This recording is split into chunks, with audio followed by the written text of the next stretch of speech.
All games offer a puzzle. Marvel Rivals offers puzzles in learning character abilities, optimizing character combinations, and organizing the perfect hell for your opponents. Elden Ring offers puzzles in overcoming its frustrating enemy encounters, mastering its simple yet dense leveling up systems, and understanding the world. Animal Well, let me just show you how the game opens.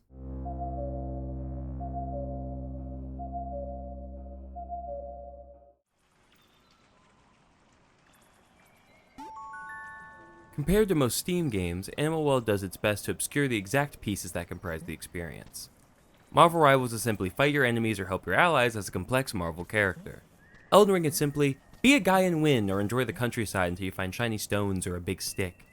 Animal Well, according to its Steam page, opens up its About This Game section like this. Hatch from your flower and splunk through the beautiful and sometimes haunting world of Animal Well. Esoteric, to say the least, in comparison. Now, once you play the game, a lot of these details can become very clear.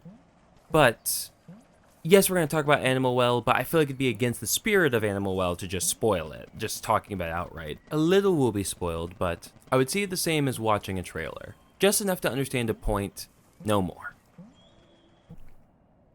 Puzzles are composed of 3 parts: the learning assessment, engaging the challenges, and the concluding dopamine hits.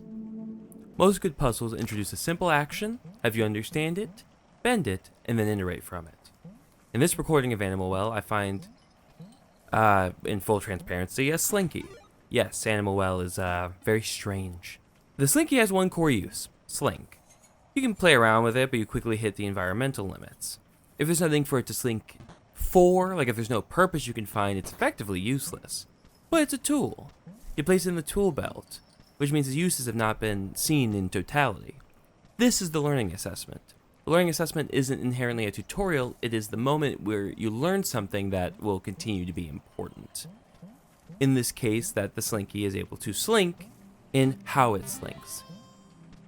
It's important to know that, digest it, and keep it in the back pocket. Where Animal Well really challenges the player, though, is where do I use this? There's a lot of obvious cases, like one I'm showing now, but there are many times where Animal Well has more uses than you would immediately know.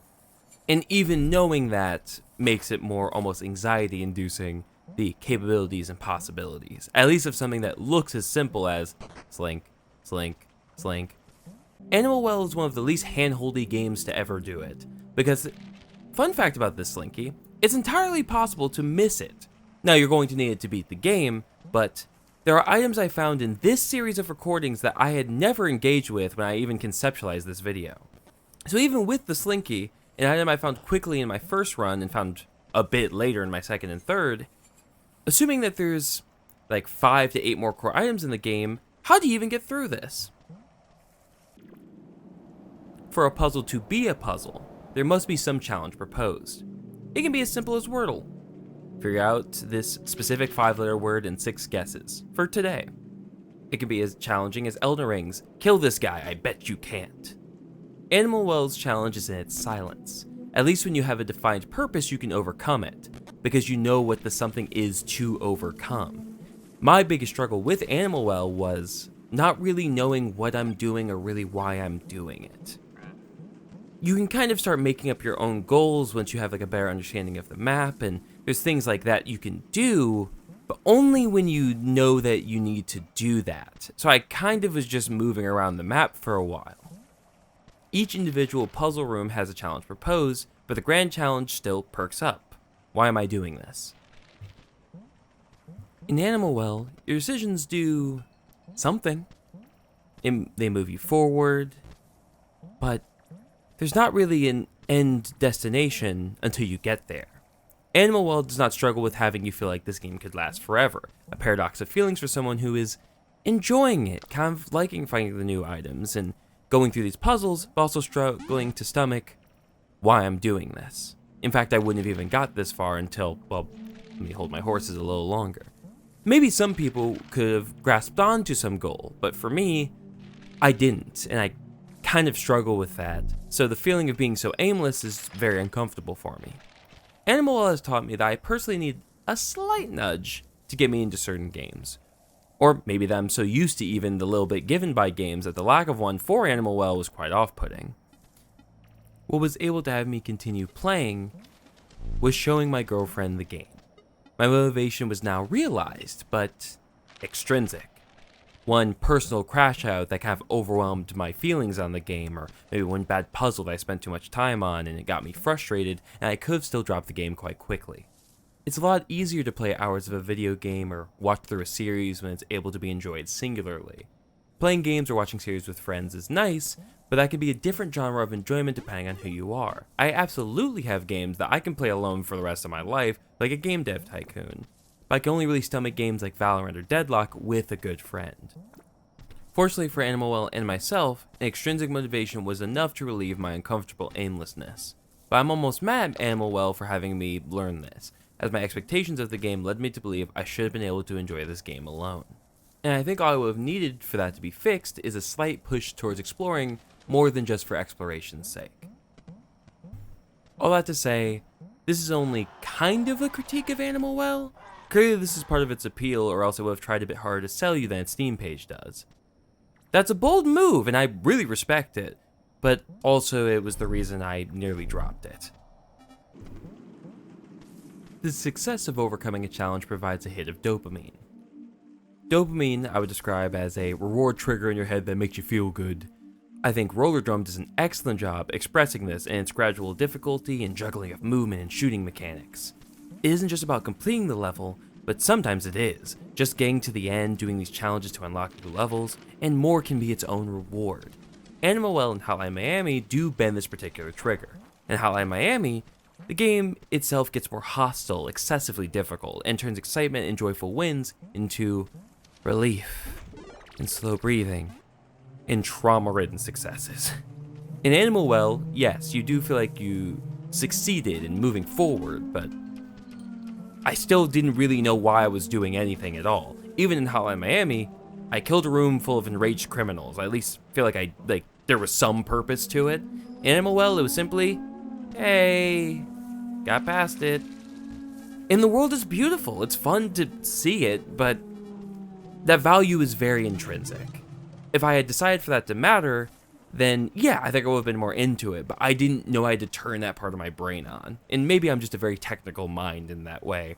But in Roller Drum, you just see high score and you're like, ooh, baby. Once I started streaming my playthrough of Animal Well to my girlfriend, I don't know what it was, but just something about like seeing us both see the puzzles get solved and move forward. It's kind of like, I don't know, like watching someone get to a certain section of a series or a book, or, oh, I can't wait for them to see episode 6. It's like something about sharing that feeling versus kind of poking a beast for a response. The closest example I kind of can pull from is spending time with my girlfriend's dog. I had spent a week with her recently in like about 2 hours away. She was moving stuff back to her home that's much closer to us. And I spent a lot of time with her dog, and her dog at the beginning didn't really listen to me, kind of was being a bit of a menace. But each day she was gradually listening to me, and I specifically was focusing on doing certain responses, and then at some point I wanted to kind of show it off to her because it felt like I was solving a puzzle. The puzzle being, how do I get this dog to calm down? She's working upstairs. In Animal Well, I kind of have that parallel feeling where she can also give her input with the knowledge she's able to grasp in between her note-taking, and we can kind of dig into it, not even collaboratively. She was mainly just watching me, but something about her watching was able to really make it so each moment being watched, it's like, I know the effort is being put there, or maybe she'll see something I don't, or maybe she'll be just simply excited that I'm figuring things out. The relief of solving a puzzle can come from any place, but Animal Well requires you to buy into it much harder than any other game I've played. If you can do that, the dopamine will be outstanding with a septum piercing and a fuzzy sweater on, but if you can't buy in, like I was unable to do alone, then it's simply more attractive in theory than in reality. The conclusion I specifically want to make here is, Animal Well is a maximalist puzzle game. Animal Well is committed to these ideas and not to the player, and it's up to you on how that makes you feel. Animal Well also commits to the secret-seeking audience. It's one of the few mentalities I can say is made clear. After a couple seconds starting the game, you can go left or right. If you go to the opposite path of the, I presume, a squirrel, you'll find your first hidden egg, an Easter egg. almost signifying the two routes of play, progression and collection. But it isn't like that first egg is so exciting that you'd want to find the other ones. Once again, it's a very intrinsic battle. In a way, Animal Well's lack of trying to entice you with dopamine blasting senses is, in itself, ironically enough, very satisfying. Animal Well is in fact a puzzle game, but far more specifically, is an escape room. Each room you explore has beauty, design, and intent, with some obscured progression built in. That is a good concept of Animal Well's puzzle design. You're confident there's some answer and some secret awaiting you. You never know which one it is until you see an egg collected. Escape rooms, however, usually pull for a more horror vibe, I feel, unlike Animal Well. If Animal Well's escape room-esque nature is to be interpreted as horror, it's the horror of sinking so deep in the abyss that you never escape. To make it clear, though, Animal Well isn't trying to scare you into escaping. You're the one playing the game, you can always just close it. But it may just itch your nerves, thinking back to Animal Well and continuing to not know what's deeper in. Did you collect all the items? All the eggs? Is there anything beyond that? Animal Well builds this escape room feeling with its own well-groomed, overgrowth, cavernous aesthetic. Each room really is a painting, including the ones drenched in darkness. Some series of rooms have themes, sometimes correlated to the item that you had obtained within, others sometimes aligned to a big animal. You never see it as the room where you use the slinky or the room where you can't use bubbles. I'd say Portal 2's multiplayer levels does a great job with those sort of direct purpose levels. The room where you can bounce on slime, the room where you time your movements well. So it's not a critique of that puzzle style, but sometimes the rooms of Animal Well just carry an aura. And aura is the best description I got for you because Animal Well isn't going to provide one. It simply is, always has been, and will continue to be. Even using the term well can let the mind scramble with interpretation. You can look into it and see the bottom, but it's as if you jumped into a well, there's a bunch of different rooms behind the bricks, leading somewhere. Could have been animal sewers or animal forest. Well also showcases the frequently wet environments. Now, there's a crazy parallel I want to make to Animal Well. Dark Souls. Yes, it's a video essay, Dark Souls is going to come up at some point. Now, if you were not going to read any of the item descriptions or talk to any of the NPCs in Dark Souls, like at least I have done in my earliest runs, you will not understand why or what it is you're really doing. It's a lot easier just to see a boss with a big health bar and determine it as kill it, die, than run around a room with a giant iguana shooting projectiles at you while a little furry guy helps you escape the room. A big parallel between both of them communally is how much people will really push for blind first-time playthroughs. Something I don't entirely agree with for Dark Souls, but could have agreed with for Animal Well if there was more of an initial push. Animal Well is almost a puzzle in itself. If you think Animal Well looks interesting, then it does. And it is.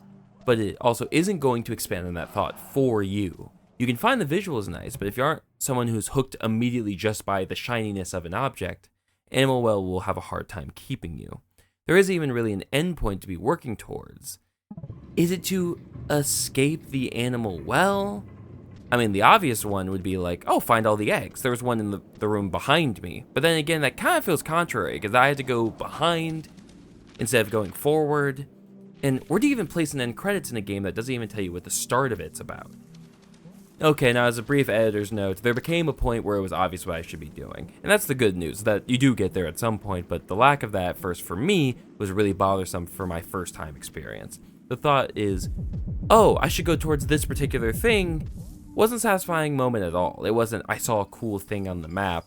It was, oh, okay, I guess at this point that's probably what they're wanting me to do. It just became obvious at that point. Animal Well really pushes for fun for the sake of fun. If a certain playstyle isn't fun, you may be able to logic your way around it. I unlocked an item I did not before. The Bubble Wand. This had changed every bit of gameplay from my initial time spent, because I always felt like I had way more wiggle room to climb. Remember, the game is not guiding you from one item to another. For me, this Bubble Wand was needed for my first item, and thankfully in this recorded run, it was. But the first time I had played, I already didn't feel much motivation to go on, and I only had the Slinky, which made me think, oh, I'm only going to get niche, otherwise unuseful items the entire time. Each item in the toolkit in Animal Well is deeply important and also adds so much to the vibe and experience of the game. And this is something that I really implore that you go see for yourself. But this is why I'm telling you about these two. It had me reevaluating my time spent in other Metroidvanias. Like, let's look at a game like Super Metroid, where sometimes the upgrades is like, oh, you can hold more bombs, you can shoot a red beam instead of a white beam. Cool. Which really isn't all that satisfying. And even some of the actual upgrades is like, you know, a high jump, a double jump, a spin jump. It's not going to feel so good when you're already pretty capable. Animal Well, you kind of only have a single jump. You need fruit. You can open chests to get eggs. So items like the Bubble Wand, which really increases your access to new locations, it feels tangibly more powerful. And all the items feel like there's like an additional surprise purpose elsewhere in the world, and that's just a really special feeling. But only if this is your first item and kind of feels the expectation of possibilities. Versus a Slinky, which is cool, but it kind of feels underwhelming in comparison. As much as I wrestle with Animal Well as an experience, undeniably is one of the coolest games to do what it does, and I'm glad Big Mode was able to see that too.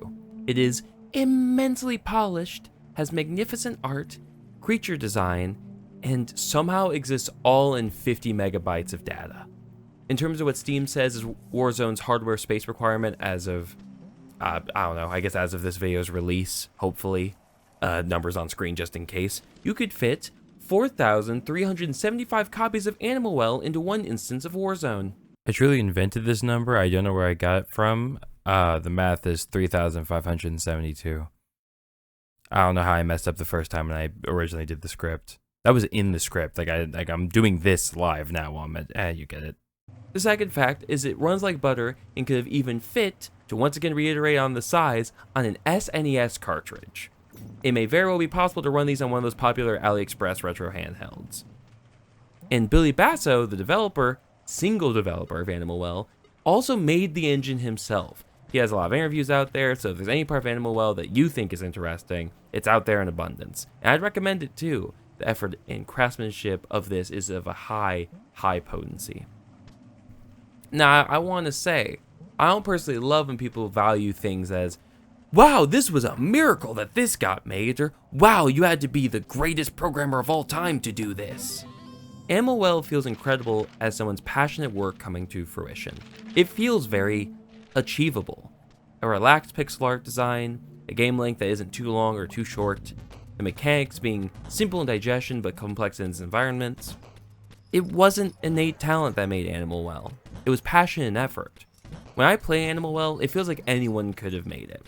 And I don't mean that in a rude way or diminishing it. Billy Basso did make Animal Well, but Billy Basso also feels like one of us. He just had the passion to see Animal Well through. Animal Well enjoys existing a lot like a real well, out in a forest or abandoned village. Having a purpose or having had a purpose, but personal interest dictates anything beyond that.